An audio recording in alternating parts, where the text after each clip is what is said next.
यो मौला अली शेर खुदा जी शान में लिखल बेहतरीन कसीदो सैयदी सरकार नूरुल्लाह शाह बुखारी मददुल्लाह अली जो अली जे दर मथा दाणो मिले अला नूर थिए माण्हू कंदो हाण केर तो नाणो बुखारी भाग भला थारा अल्लाह तबारक व तआला जल शानो यो पढ़न ऐं लिखण पंहिंजी दरबार में क़बूल फरमाए। हाणे अवां जे साम्हूं सिंधी ज़ुबान में बेहतरीन गज़ल शरीफ़ पेश करण जे लाइ ऐं दावत ॾियां। इरफान अली मोहम्मद अली दुनिया सजी वई ॿाहिरि बणिजी मिठो मोहम्मद मके में जाओ।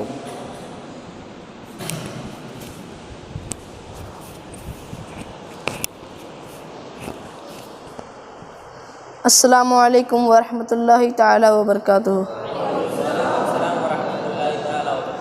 सल्लल्लाहु अलैका या रसूल अल्लाह वसल्लमु अलैका या हबीब अल्लाह।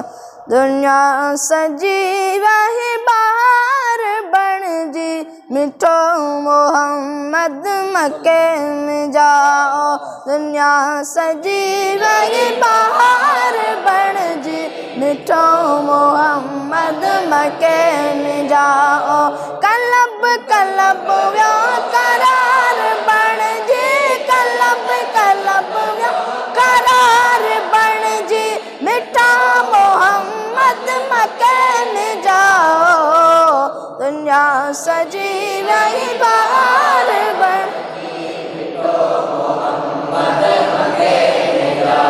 घटी घटी गुल गुलाबी थी विया सजन ॾिठो जिन सहाबी थी विया।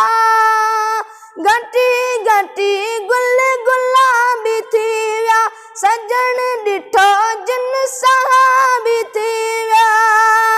नंढा वॾा विया नसार बणिजी नंढा वॾा विया नसार बणिजी मिठो मोहम्मद मके में जाओ। दुनिया सजी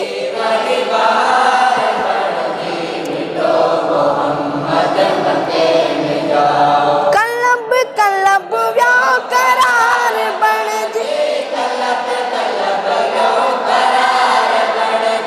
मिठो मोहम्मद मके में जाओ।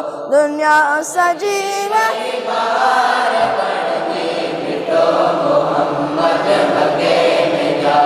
मिड़ई मलाइक ॾियन मुबारक वणन टिणन में दुरूद दिल सां।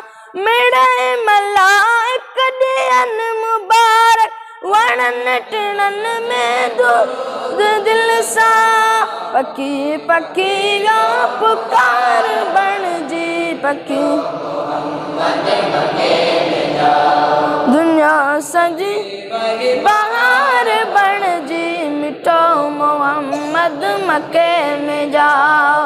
कलब कलब व्यो करार बणिजी कलब कलब व्यो करार बणिजी मिठो मोहम्मद मके में जाओ।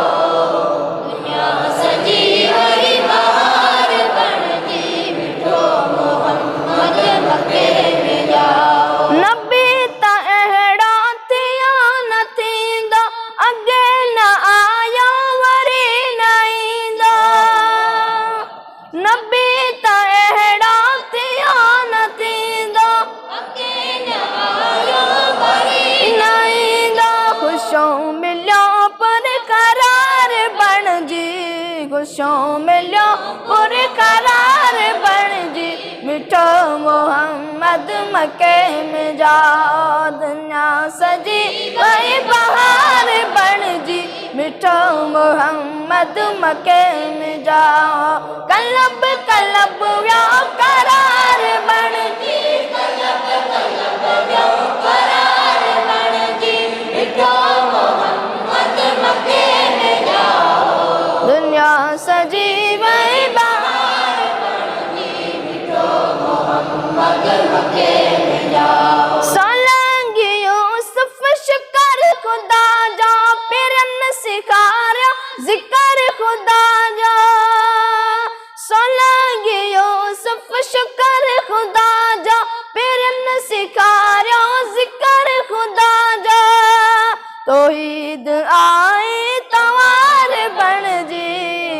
ईद आई तवार बन जी मिठो मोहम्मद मके में जाओ दुनिया सजी वही बहार बन जी मिठो मोहम्मद मके में जाओ कलब कलब या करार बन जी करार बन जी मिठो मोहम्मद मके में जाओ दुनिया सजी वही बहार बन जी मिठो मोहम्मद मके में जाओ। अस्सलाम। सजी वही बहार